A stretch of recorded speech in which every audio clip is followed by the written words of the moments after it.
Israel Hezbollah संघर्ष, शांति की कोशिशें और बढ़ता तनाव। इजराइल और हिजबुल्ला के बीच तनाव ने लेबनान और पूरे क्षेत्र को एक बार फिर युद्ध के कगार पर ला दिया है। जहां एक तरफ अमेरिका ने हाल ही में संघर्ष को समाप्त करने के लिए एक मसौदा पेश किया है, वहीं दूसरी तरफ दोनों पक्षों के बीच हमले बढ़ते जा रहे हैं।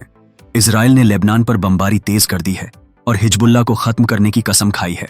अमेरिका का प्रस्ताव और लेबनान की प्रतिक्रिया। लेबनान के कार्यवाहक प्रधानमंत्री ने ईरान से अपील की है कि वह हिजबुल्ला को इस युद्ध विराम प्रस्ताव पर सहमत होने के लिए मनाने का प्रयास करे। इस प्रस्ताव की शर्तों के तहत हिजबुल्ला को इजराइल लेबनान सीमा से पीछे हटना होगा। यह प्रस्ताव संयुक्त राष्ट्र सुरक्षा परिषद के प्रस्ताव 1708 पर आधारित है, जिसने 2006 के इजराइल हिजबुल्ला युद्ध को समाप्त किया था। रिपोर्टों के अनुसार हिजबुल्ला के अधिकारियों को मसौदा सौंपा गया है और वे इसका अध्ययन कर रहे हैं। संसद के अध्यक्ष नबी बेरी ने कहा है कि मसौदे में ऐसी कोई बात नहीं है जो इजराइल को समझौता तोड़ने पर लेबनान में कार्रवाई करने की अनुमति देती हो। हालांकि लेबनान इस प्रस्ताव में एक विवादित बिंदु को लेकर सहमत नहीं है, जिसमें पश्चिमी देशों के सदस्यों वाली निगरानी समिति का गठन शामिल है। सीमा पर बढ़ता संघर्ष। इजराइल और हिजबुल्ला के बीच संघर्ष हाल के दिनों में और अधिक गहरा हो गया है। रविवार को बेरूत के दक्षिणी शहरों में इजरायली हवाई हमले हुए, जिसमें हिजबुल्ला के ठिकानों को निशाना बनाया गया। इससे पहले शनिवार को भी दक्षिणी लेबनान के गांवों पर हमले किए गए।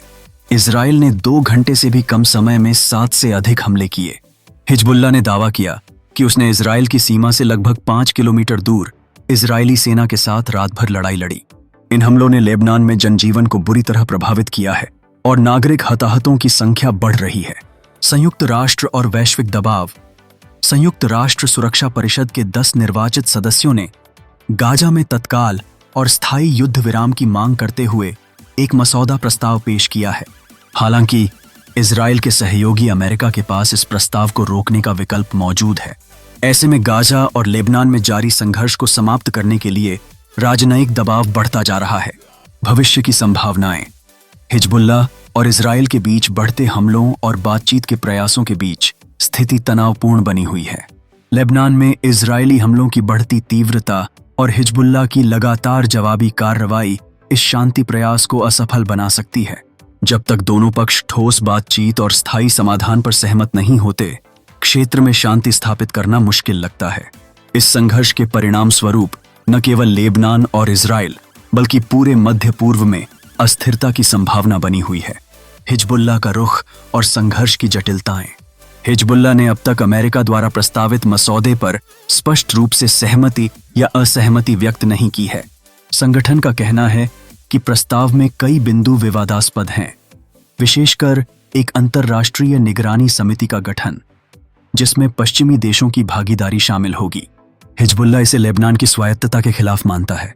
हिजबुल्ला के नेता हसन नसरल्लाह ने हालिया बयानों में इजराइल के खिलाफ कड़ा रुख अपनाया है। संगठन का दावा है कि इजराइल की आक्रामकता के खिलाफ उसकी कार्रवाई रक्षात्मक है। साथ ही हिजबुल्ला का कहना है कि अगर इजराइल ने अपनी सीमा पर हमले जारी रखे तो यह संघर्ष और बढ़ सकता है। लेबनान की राजनीति और ईरान की भूमिका। लेबनान में राजनीतिक अस्थिरता इस मुद्दे को और उलझा रही है। कार्यवाहक प्रधानमंत्री का ईरान से हिजबुल्ला पर दबाव डालने का अनुरोध यह दर्शाता है कि लेबनान की सरकार के पास संगठन को सीधे नियंत्रित करने की क्षमता नहीं है। ईरान, जो हिजबुल्ला का सबसे बड़ा समर्थक है, इस पूरे संघर्ष में महत्वपूर्ण भूमिका निभा सकता है। ईरान ने अब तक इजराइल के खिलाफ अपनी पारंपरिक नीति बनाए रखी है, लेकिन यह स्पष्ट नहीं है कि वह हिजबुल्ला को युद्ध विराम समझौते के लिए मनाने के पक्ष में है या नहीं। यदि ईरान इस प्रस्ताव का समर्थन करता है तो यह क्षेत्रीय स्थिरता के लिए सकारात्मक संकेत हो सकता है। इजराइल की रणनीति। इजराइल ने हिजबुल्ला को समाप्त करने की कसम खाई है। उसकी सैन्य रणनीति हिजबुल्ला के बुनियादी ढांचे और ठिकानों को निशाना बनाने पर केंद्रित है। इजराइल का मानना है कि इस संगठन की सैन्य शक्ति को कमजोर करना ही उसके लिए स्थायी शांति का मार्ग है। हाल के हवाई हमलों में इजरायली सेना ने दक्षिणी लेबनान के कई इलाकों को तबाह कर दिया है। इजराइल का यह दावा है कि उसने हिजबुल्ला के हथियार भंडार और कमांड सेंटरों को निशाना बनाया है। इसके अलावा सीमा पर सुरक्षा को मजबूत करने के लिए अतिरिक्त सैनिकों और उपकरणों की तैनाती की गई है। नागरिकों पर प्रभाव। इस बढ़ते संघर्ष का सबसे बुरा प्रभाव आम नागरिकों पर पड़ा है। लेबनान के दक्षिणी इलाकों में लोग बड़े पैमाने पर विस्थापन का सामना कर रहे हैं। लगातार हवाई हमले और गोलीबारी ने इन इलाकों को खतरनाक बना दिया है। ह्यूमन राइट्स वॉच और अन्य अंतर्राष्ट्रीय संस्थानों ने चेतावनी दी है कि इस संघर्ष से एक बड़े मानवीय संकट की संभावना बढ़ रही है। सीमावर्ती गांवों में रहने वाले लोगों के लिए भोजन, पानी और चिकित्सा सुविधाएं जुटाना बेहद कठिन हो गया है।